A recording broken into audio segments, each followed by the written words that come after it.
Good morning, coaches. Ooh, I've got some not so full looking bars on my Wi-Fi. It's connected. Okay, it looks good now. Hey there, guys. Sorry about that. It's Sanae, Floyd here, business breakthrough coach and sales mentor. Welcome to today's live stream. Quick download. It is 22/02/22, the date today, and I was just reflecting on, I'm doing a kind of a consistent streak of morning live streams, if you haven't already noticed. And I've lost count of what day I'm on. But I was really pleased with myself because yesterday I knew I'd be on the road. I was on the motorway driving back from visiting my son. Actually, do you know what? I'm going to stop.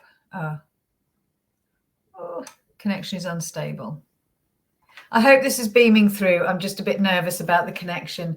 So if you could just let me know in the comments if you can see this and it's beaming through okay. Oh, it seems to be cleared up now. Anyway, so as I was saying, I'm on a bit of a streak and I was really proud of myself because even though I knew I was going to be on the motorway yesterday, just so perfectly timed, I managed to find a service stop and able to still continue with my live stream streak, even though I was on the road yesterday. So that felt good. But today, without further ado, let's talk about today's topic.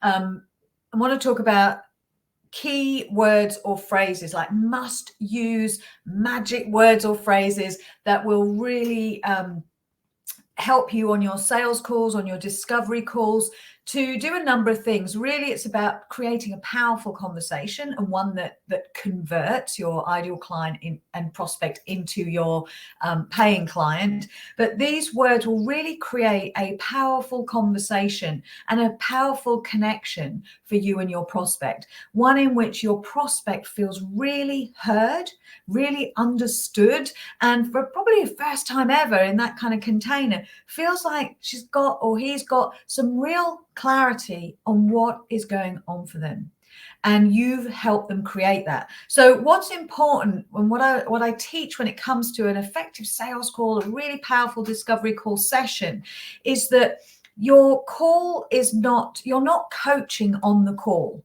There's a really fine and important distinction. On your sales call, you don't coach that individual, but what you do is you give them an experience of coaching. And you do that through powerful questions and really, good active listening. But you're not kind of inserting advice or suggestions or, directing the questions in a way that will help them, find their own answers. You're guiding them in a way to get them to find the clarity in what is going on for them, not the solution. So a lot of coaches say to me, I feel really sorry for them, and they cry sometimes on the sales call, and that makes me feel bad, so I want to give them advice, or I want to give them a suggestion to help them feel better. And I was recently listening to another sales training, and what was said was absolutely spot on. The sales call isn't a hug. It's not a hug. It's a conversation that is a very powerfully guided conversation that gets them to a point where they have clarity on what the problem is, and maybe an increased sense of urgency to want to solve it, but also the ability to make an empowered decision. So those distinctions are really important. So let me just talk to you then about what are these magic must-use words and phrases that will kind of really optimize the power of your discovery call conversation. So the first words or phrase is, let me just make sure you can see this, is what else? You see that? What else? So you know that you're asking questions of the prospect. You want to find out what's going on for them. You want to find out what they've tried. You want to know what it is they want, like what's the ultimate goal that they have in mind or the desire. And so you ask them that question. Many coaches leave it there on their sales call. It's like, okay, you told me that you want this. Okay, that's great. I get it. I understand. All right. So I want to ask you my next question now. No, you've got to pause and ask what else multiple times. So and you know, obviously use some discretion when you're using this word. Or is discretion the right word? Discernment. You're not just parroting what else, you're using different versions of what else. You know, tell me more. Yeah, tell me more. What else?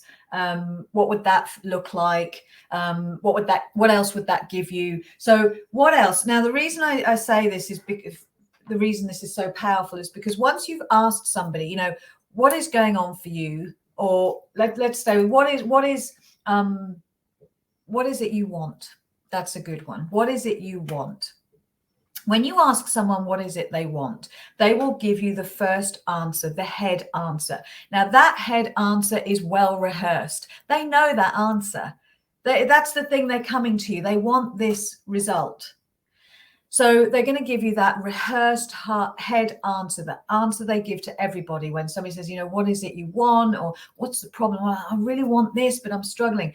First answer.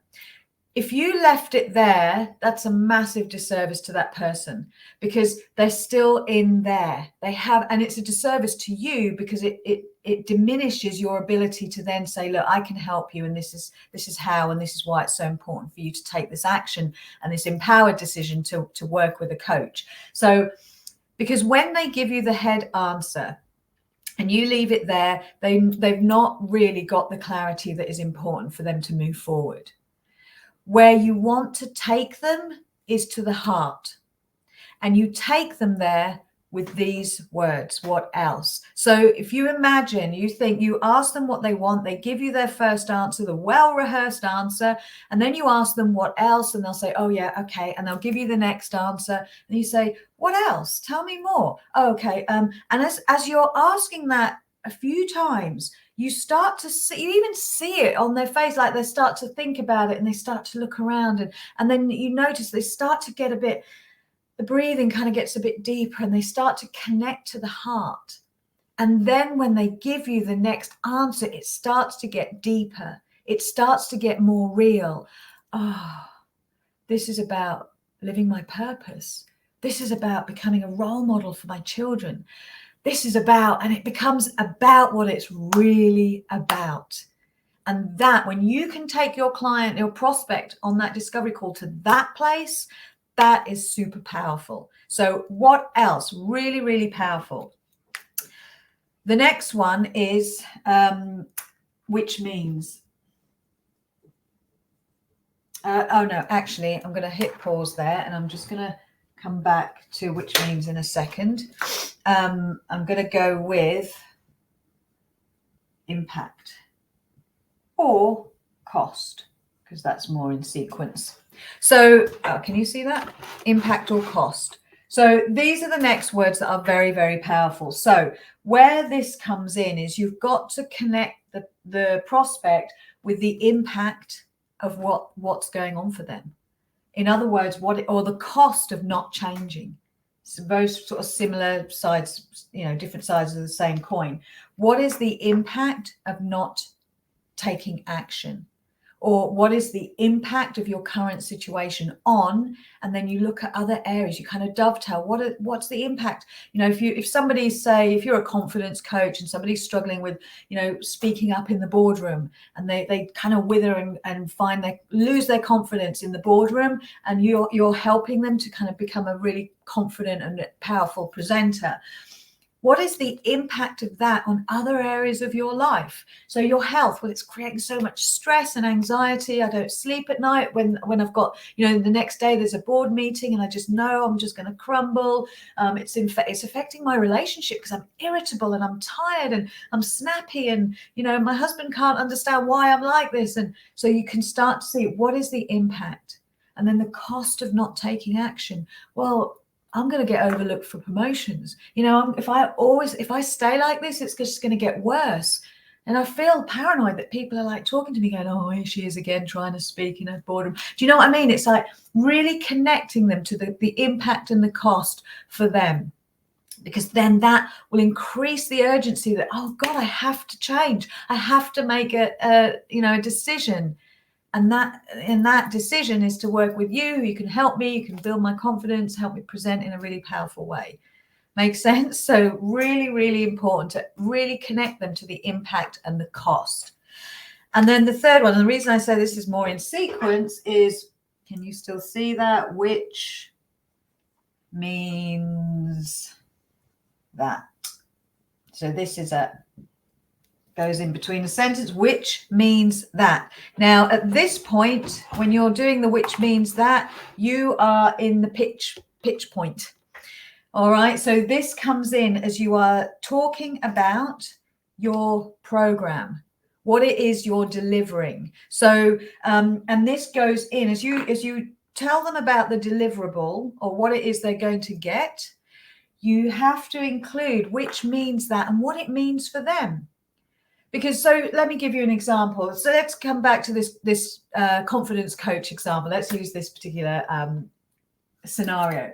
So say as part of your package of coaching, you do like 3 months program. They get unlimited email support, but you give them Voxer access. So if you don't know what Voxer is, it's a bit like WhatsApp where you can voice note. You can speak into the phone and voice note. And you're saying you get all of these things with this 3-month package. By just saying, you get Voxer access or WhatsApp access, you can voice note me. I call it the SOS access. And then you move on. You have missed the opportunity to connect to them. What does that mean for them? It doesn't mean anything unless you fill out which means that. So you could instead say you get Voxer or WhatsApp voice note access to me. It's like SOS access, which means that it's like having a coach in your back pocket, which means that as you're about to go into that boardroom, you've got me on hand to give you a quick 2-minute pep talk before you walk in, just to give you that full, confidence as you go into the boardroom, which means that. You can link in what comes out at the end of which means that with things they've told you. I really struggle. I feel lonely in my business. It's, entrepreneurship is a lonely game. If you say you get community, a Facebook community, which means that you're never alone on your journey. You have a community of like-minded people to support you and share your wins and successes. If you have a 3-month package, you work with me for 3 months, which means that you get ongoing support, accountability, because you told me that one of the biggest things you do is you self-sabotage and you procrastinate. So in having that 3-month coaching, you're not going to do that because I'm going to hold you accountable and support. So which means that. Really, really important, because that's where you position the value of each of your deliverables. Okay. So just to summarize, what else? Got to take them from the head answer to the heart answer. Associate with impact and cost, the dovetail. What is it costing them to stay where they are? What is the impact of their pain or problem on other areas of their life? And which means that connects the deliverable with the actual value. Okay, guys, so thank you for watching. As always, sending you tons of love. Have an amazing day. Thank you so much for hanging with me, and I will speak to you all again soon. Bye for now.